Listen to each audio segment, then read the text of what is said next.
Dalam beberapa waktu terakhir, Presiden Amerika Serikat Donald Trump semakin gencar mengambil langkah-langkah yang agresif. Salah satu yang paling mencolok adalah kebijakan tarif impor yang kini mulai menyasar negara-negara di Asia. Kebijakan ini hanya menambah panjang daftar keputusan tarifnya yang penuh kontroversi. Sebelumnya, Trump juga sempat menerapkan tarif tambahan terhadap sejumlah negara di Eropa, yang kemudian memicu ketegangan diplomatik dan perdebatan serius dengan para pemimpin di benua itu. Bagi Tiongkok, situasi seperti ini bukanlah hal baru. Sejak awal, hubungan dagang dengan Amerika Serikat memang sudah sering diwarnai gesekan. Tapi kali ini terasa lain. Tiongkok menunjukkan sikap yang jauh lebih tegas dengan mengumumkan akan segera membalas kebijakan tarif Trump dengan tarif serupa. Tak mau kalah, Trump pun mengancam akan menaikkan bea masuk barang-barang asal Tiongkok hingga 104%. Lantas, apa yang melatar belakangi ketegangan ini? Dan mengapa konflik dagang antara kedua negara justru semakin memuncak? Sebelum Trump resmi mengumumkan kebijakan tarif barunya yang jauh lebih tinggi, sekitar seminggu sebelumnya, China sempat menggelar pertemuan penting dengan Jepang dan Korea Selatan. Langkah ini tampak sebagai strategi berhati-hati dari Beijing demi memastikan bahwa setiap keputusan yang diambil merupakan respon yang tepat.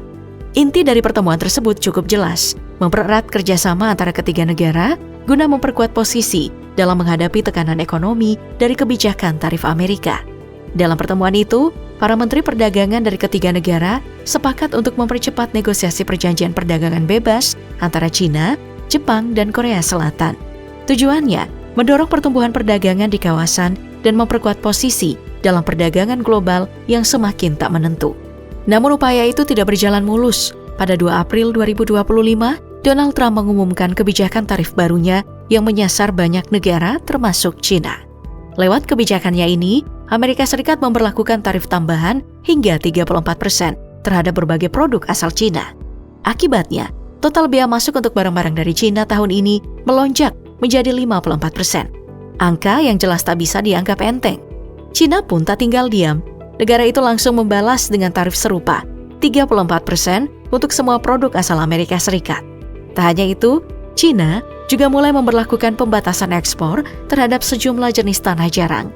Keputusan ini langsung memperkeruh suasana dan membuat konflik dagang antara kedua negara kian memanas. Juru bicara Kementerian Luar Negeri China, Lin Jian, dengan tegas menyatakan bahwa negaranya akan mempertahankan hak serta kepentingan nasional yang sah. Ia menuding langkah Amerika Serikat yang mengatasnamakan timbal balik itu tak lebih dari tindakan hegemonik semata untuk melayani kepentingan sepihak sambil mengorbankan hak sah negara lain.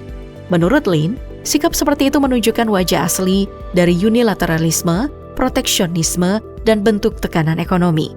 Reaksi cepat dari China ini rupanya langsung mengundang balasan dari Trump melalui akun media sosial pribadinya yang menuduh China telah mempermainkannya secara tidak fair.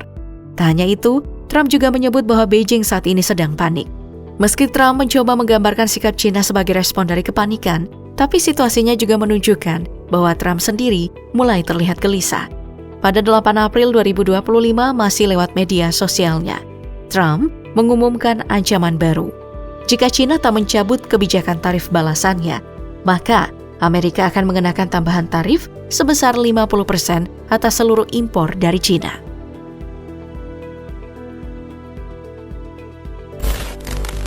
China menilai bahwa kebijakan tarif yang diberlakukan Amerika Serikat telah secara langsung merugikan kepentingan serta hak ekonominya. Bahkan jauh sebelum eskalasi terbaru ini pada Januari 2025, Presiden Trump sudah lebih dulu menerapkan 2 gelombang tarif tambahan sebesar 10% terhadap seluruh barang impor dari China. Meski begitu, Beijing tetap teguh dan tidak menunjukkan tanda-tanda mundur dalam membela kepentingan ekonominya. Ketegangan pun terus meningkat ketika Trump kembali menaikkan tarif, di mana kali ini sebesar 34%. China merespon tanpa menunggu lama. Pemerintah China langsung menerapkan tarif balasan dengan besaran yang sama, yaitu 34% terhadap seluruh produk impor dari Amerika Serikat. Kebijakan tersebut diumumkan secara resmi oleh Komisi Tarif Bea Cukai di bawah Dewan Negara China pada hari Jumat dan dijadwalkan mulai berlaku pada 10 April 2025. Langkah Trump dalam memberlakukan tarif tambahan terhadap China ternyata bukan semata-mata soal memperuncing konflik dagang. Di balik itu, ada kepentingan lain yang tak kalah besar, yakni keinginannya untuk mengakuisisi platform media sosial raksasa TikTok. Aplikasi asal Cina yang kini lebih dikenal hampir di seluruh dunia itu telah menjadi mesin uang, pusat informasi, sekaligus alat pengaruh global. Tak heran jika Amerika mulai menunjukkan ambisi untuk memilikinya. Secara terbuka pada 3 April lalu, Trump menyatakan bahwa ia mungkin akan mempertimbangkan keringanan tarif terhadap Cina dengan satu syarat. TikTok harus dijual ke pihak Amerika Serikat. Ia bahkan mengatakan, mungkin saja Cina akan segera menelponnya dan memberikan sesuatu yang bagus sebagai bagian dari kesepakatan. Sebenarnya isu ini sudah mencuat sejak akhir tahun 2024. Kala itu, Pengadilan Banding Federal di Washington DC mengeluarkan desakan keras kepada ByteDance, perusahaan induk TikTok yang berbasis di Cina, untuk segera melepas kendali atas operasional TikTok di Amerika. Jika tidak dipenuhi, hingga 19 Januari 2025, aplikasi itu akan resmi dilarang beroperasi di wilayah Amerika Serikat. Dalam sebuah pernyataan resmi, Jaksa Agung Merrick Garland menjelaskan bahwa keputusan tersebut bertujuan untuk mencegah pemerintah Cina memanfaatkan TikTok sebagai alat pengumpulan data sensitif milik jutaan warga Amerika, dan juga sebagai sarana manipulasi konten terhadap pengguna Amerika Serikat secara diam-diam. Namun belakangan, rencana pemisahan TikTok dari ByteDance kembali menghadapi hambatan.